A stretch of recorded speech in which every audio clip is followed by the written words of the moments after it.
It is now 6 o'clock. I call this meeting to order. First order of business is the Pledge of Allegiance. I pledge allegiance to the flag With the flag of the United States of America and to the republic for which it stands, one nation, under God, indivisible, with liberty and justice for all. As of right now, Annie is joining us online remotely. Christine is not here right now, but may be joining a little bit later. I have Ken, McNulty, Dan, Guide, Vanessa, Matea, yep, Jamie Fitzpatrick, Tom Ambrose, and Matt Angel. Ken Anthony told us he would not be able to make it today. So I think you have to ask Annie about where she is and if there's anybody around. Oh, yes, Annie, can you give us some details on where you are and if there's anyone around? Yes, I am in Florida and enjoying myself very much. Thank you very much. And I am not alone. Jim is around, not necessarily listening in. All right. So the plan for today, and correct me if I'm wrong, we're going to go through the slides for the public hearing, and then we're going to go into a budget committee meeting.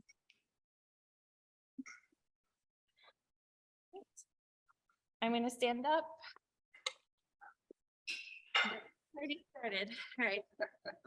All right.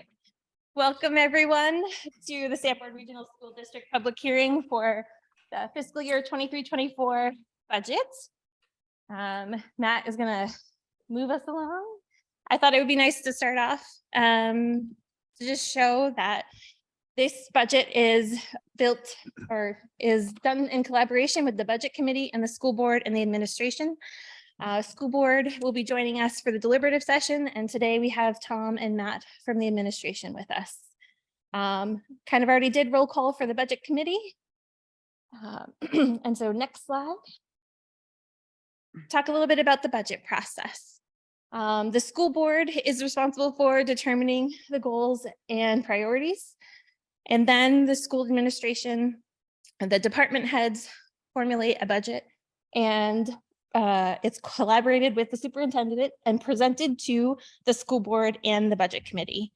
This year, Tom put together a video that was shared. From there, the school board and the budget committee are allowed to ask questions. The administration answers those questions in a public hearing or in writing. And this year, we actually had the opportunity, the budget committee and the school board, to meet with some of the department heads to discuss the budget. Then the school board deliberates and proposes a budget to the budget committee, which may or may not be the same as what was recommended initially. And then the budget committee gets to do their deliberation, which is the next slide. The budget committee reviews the budget, and we think about the impact and the ability of the budget to meet the needs of the district, the impact to the taxpayers, and we consider future negotiations and changes coming to the district. After that, the budget committee proposes a budget, which we present here at this public hearing. I thought it was also important to note what the scope of this budget is. This district is providing education to children in pre-K through 12, special education, classroom supplies, transportation. We're also providing compensation to the employees of the district, which can range from the referees to the paras, the students, the administration. And the other big thing that will be a topic in the coming years are the funds to support our schools and our buildings and grounds, including Bakey Memorial Middle School, High School, Chase Field, the Church Street Admin Building, Swayze Gym, and the old middle school building, which is leased out to Seacoast Learning, and our technology and infrastructure to support it. The next couple slides are going to talk about the goals and priorities of the school board and the 5-year strategic plan and capital improvement plan. Here is an overview of the 5-year strategic plan. This plan was reviewed with the school board, the administration, and was sent out to the community for review. These were the 5 strategic targets that were agreed upon and approved by the school board. They include meeting the needs of the graduate success profile, which can be found online, building a dedicated workforce, providing and maintaining appropriate infrastructure, fostering relationships within the community, and providing a safe and structured work environment and learning environment. The superintendent presented the core beliefs and the foundation for improving education at Sanborn. That includes the aligned curriculum, so understanding what they're learning and when, and how it builds upon each other. Academic and behavioral intervention. So if we're not meeting those expectations, what are we doing? Continuous improvement of instruction, so professional development. A culture of excellence focused on student achievement for the whole child. And again, if you're interested in more information about that, you can find it on the SAU website. Some of the heavy hitters coming up in the upcoming years for the 5-year capital improvement plan include window repairs in Bakey, trying to adjust and fix some of the issues with Memorial and the temporary spaces, security and lot improvements in the high school and middle school. Facilities needs some more equipment for snow removal and LED lights, and technology updates.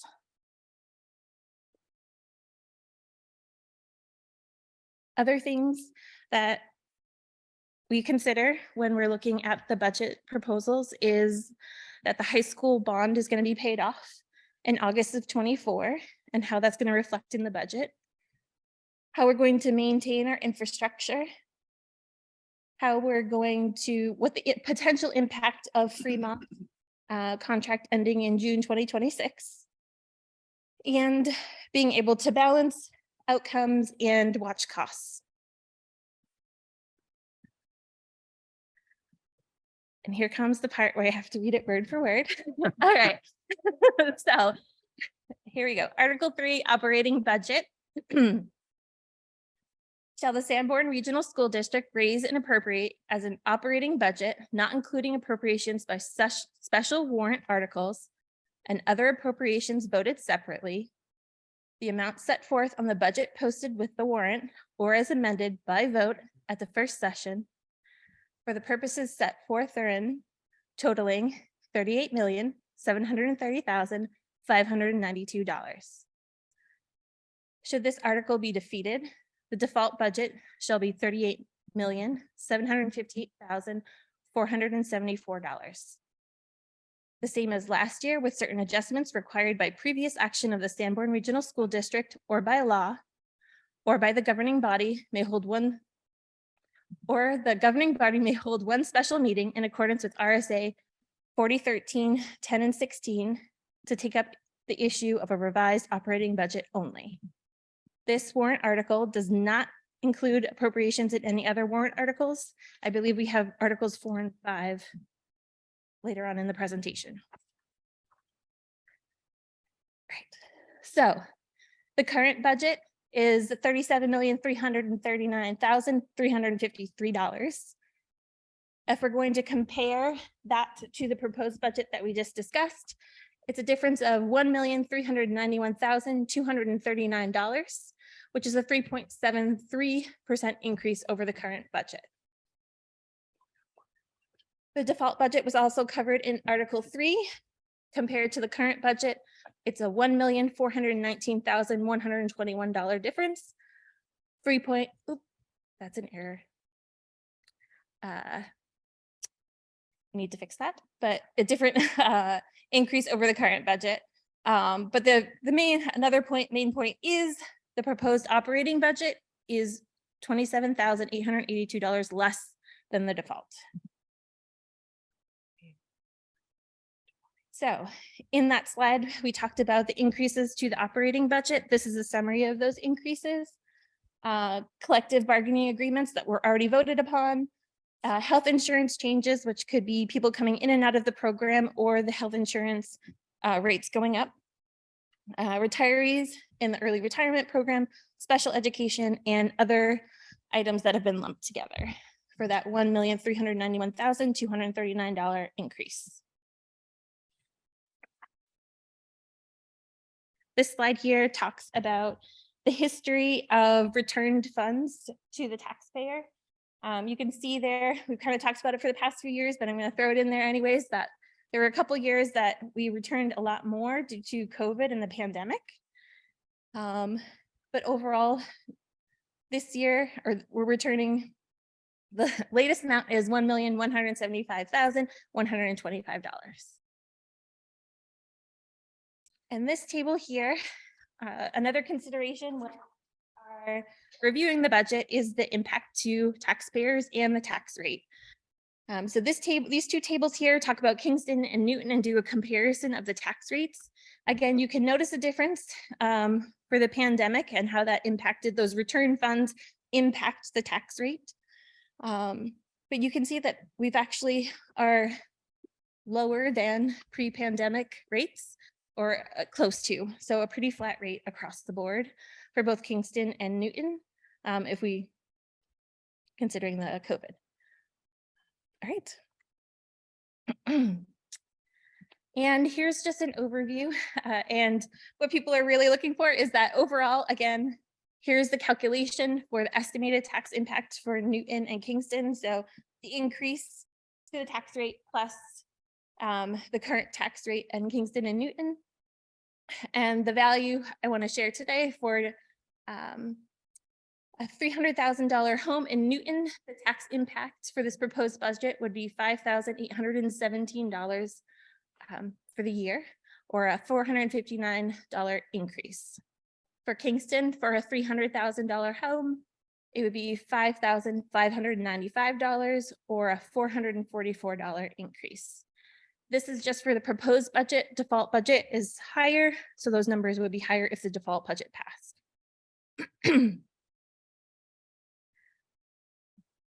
Here, this slide talks about the budget breakdown and where the funds are coming from the taxpayers, from a revenue or from the state aid. There is a summary of where our revenues come from, and that number is $6,256,293. And that's a combination of revenue from tuition, food, and other aid that we receive. That only makes up 16.15% of the budget. Adequacy aid from the state is 9.58%. And then from the taxpayers, it's going to be 74.26% at $28,762,896. This operating budget provides efficient use of funds and meets the needs of the students, supports the intervention program, and was recommended by the budget committee, 6 in favor, 1 against, and 1 was did not vote. And the school board approved unanimously 7-0. And the school administration also supports this budget. Now we get into math and some default budget. So operating budget comes from the administration, the default budget. Also, there's a calculation for it. And that includes appropriations from last year. So last year's budget, any increases, reductions or increases based on debts, contracts, other obligations, one-time expenditures, and if we removed any positions, any of those salaries or benefits would be removed as well. And the next couple of slides kind of go through that calculation. Operating budget last year, $37,179,463. We had a staff collective bargaining agreement pass for $159,890. So our previous year total was $37,339,353. All right.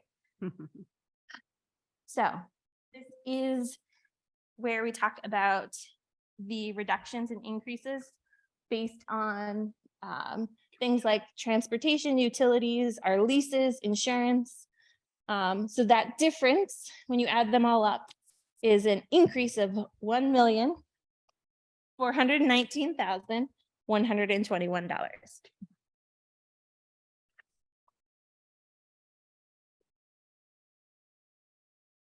And this is the total calculation. So we have the prior year budget, that increase. And then, so the total default budget, again, from the Article 3 is $38,758,474. All right, so that's operating and default budget, and that's Article 3. The next couple of slides are going to talk about Article 4 and 5, and this is an overview of our reserve accounts. So district reserve account balances. So we have special education, which is $242,245. Capital improvement fund, which $324,489. Unanticipated educational expenses, $251,329. Facilities use revolving fund, $169,716.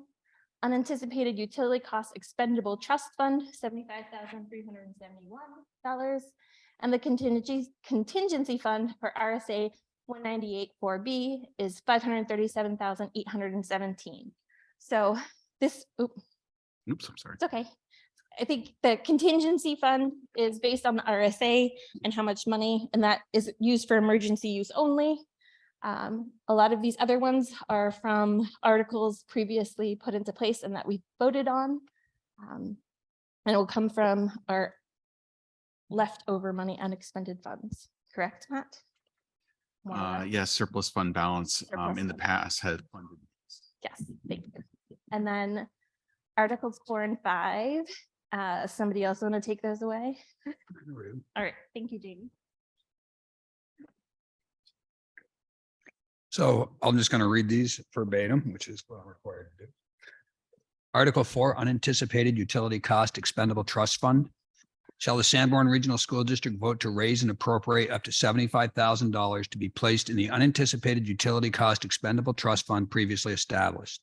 This sum is to come from June 30 fund balance available for transfer on July 1st instead of returning the money to the community to offset taxes. No amount to be raised from taxation. Estimated tax impact is 0 for both towns. Article number 5, Capital Reserve Fund, Capital Improvement and Maintenance. Shall the Sanborn Regional School District vote to raise and appropriate up to $50,000 to be placed in the Capital Improvement and Maintenance Capital Reserve Fund previously established? This sum to come from the June 30 fund balance available for transfer on July 1st instead of returning the money to the community to offset taxes. No amount to be raised from taxation. 0 impact on both towns. Oh, yep. Next steps. We have the deliberative session on February 8th, where the school board and the budget committee will be there, and the public is invited to attend. And then get out and vote on March 14th. Polls are open 8 to 8. Swayze Gym and the Newton Safety Complex. And that is the end of the public session.